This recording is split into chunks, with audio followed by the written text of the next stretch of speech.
Most people in the modern day don't even realize how bad their actions really are and the consequences that follow with bad habits. In this video, I will show you how good habits can change your life and make you mentally stronger. First off is the gym.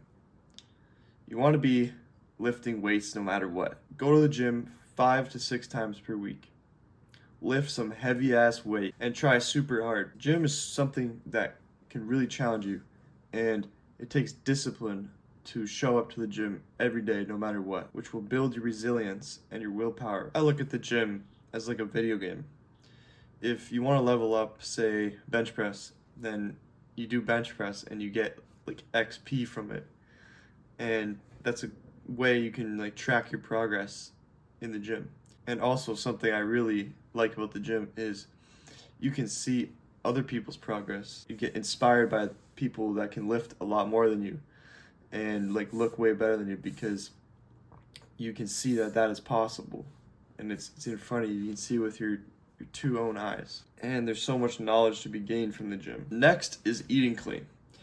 So eating clean is basically eating no sugar or nothing that you know is like bad for you, like processed food where you know it's just not good for you, like cereal and pancakes and syrups and all that shit. Just can't be eating that stuff, and it'll just have a detrimental effect to your body. It'll make you feel sluggish and slow and just crappy. So eat whole foods that are single ingredient. What is single ingredient? So say you have a sweet potato, the only ingredient in sweet potato is sweet potato. So you don't have to be worried about stuff you can't name on the label and stuff that's probably poison for you. And if you eat single ingredient foods, you know exactly what's in it. So there's no problem there. I'm a big fan of an animal-based diet. I follow a elimination single ingredient diet. So lots of meat, eggs, cheese, a little bit of dairy, a little bit of grains, but mostly meat more than anything, because I get huge brain clarity from eating no carbs and eating just meat, because I believe that's what humans are supposed to eat. And back in the Ice Age, that's how humans survived, was off meat. Next is meditation. This is kind of an odd one because most people think that meditation is just some monk up in the mountains going like this. But really, meditation, modern meditation, is for focus. And people like to use meditation to refocus their focus. Meditation is super simple and something you can do every single day. I use the Medito app to track how long I meditate, and I do it for about 10 minutes per day in the morning time, part of my morning routine. You can really do it whenever you want to, like in the morning, midday, or at night. And you can really do any amount of time, but preferably over 3 minutes. Some people do hours, and it's a great practice to get into to calm yourself and still your mind. Recently, I've been kind of doing a different kind of meditation, or recently, instead of breathing in through your nose and then out through your mouth, I've been doing just in through your nose and out through your nose. So really focusing on the air coming through your nose and out your nose, and refocusing my focus back on the breath. And every time you refocus your mind, that's like one rep in the gym. So yeah, I plan to stay consistent with meditation, and many people and successful people use meditation every single day. Next is journaling. There are different kinds of journaling, but I like to do gratitude journaling first thing in the morning. I just like to write down 5 things that I'm grateful for, and it's helped my mental health throughout the day. And I also do like journaling sessions just on the computer, just typing away as fast as I can, getting down my thoughts. Journaling is a great practice to basically talk to yourself and understand yourself more, to figure out problems that you might be having, or just getting your thoughts down on paper. And you can always look back on journaling and what you said like a few years ago.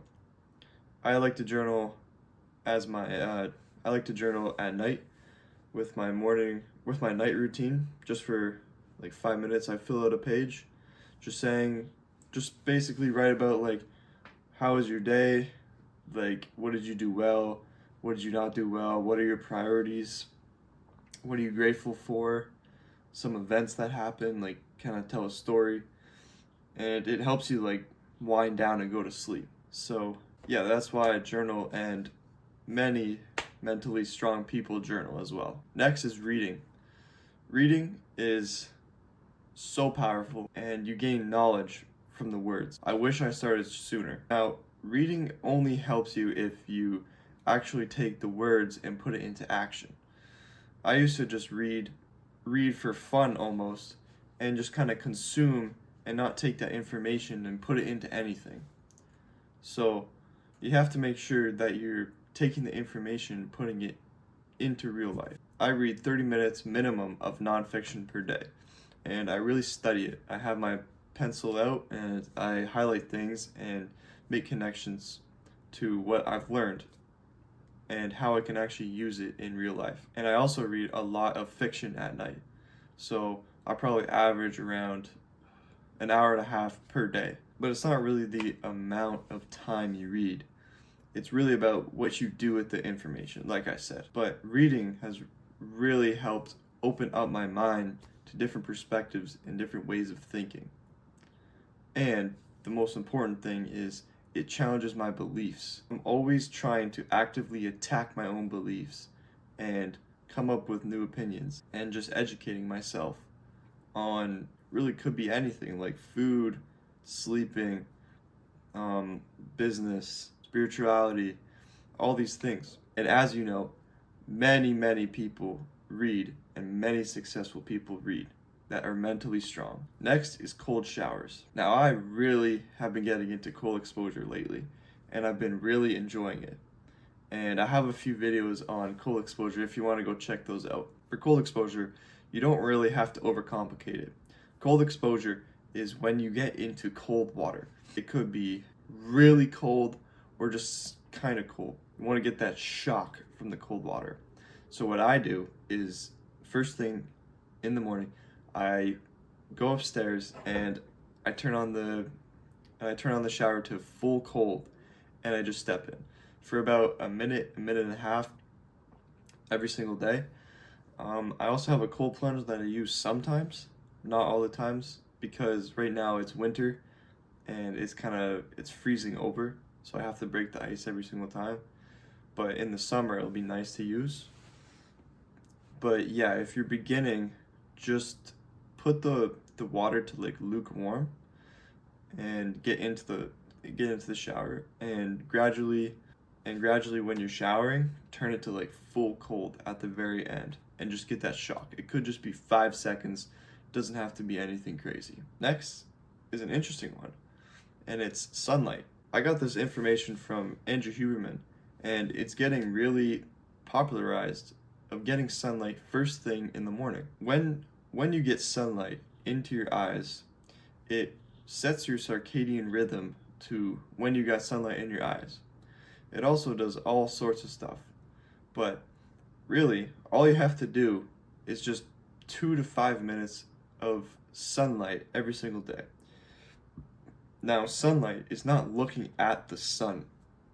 If it's light out and there's light, that is sunlight. So right now, I'm looking at sunlight because it's a light going into my eyes, but I'm not actually looking at the sun, because obviously that will damage your eyes and you do not want to do that. I have found that I get way more energy in the morning when I look at the sun. It feels like it's literally energizing me, and I feel like awake when I look at the sun. So give it a try. It's kind of a weird one, but just give it a try, see how you feel, and let me know. In order to track all these good habits, make a habit tracker. Just on a piece of paper, and write down like the days of the month, so like 1 to 30, and write down all the habits that you want to complete. And at the end of every day, just put a tick next to the habit if you did it or not. The point of the habit tracker is to see your progress. If you don't do a habit, then put a red X and make sure you don't cheat, because then what's the point? So I'll pop up on screen right now of a few of my habit trackers that you can copy, and it really helps you become aware of your actions, and you can track your actions in order to improve them. If you say you don't have time to do some of these habits, you do have time, you're just not making time for them. Let's see the screen time, bro. What do you got? 2 hours on TikTok? 2 hours on Instagram? What is that about, bro? So you don't have 10 minutes to meditate? And I hope you found this video helpful. Make sure you subscribe, and I'll see you later.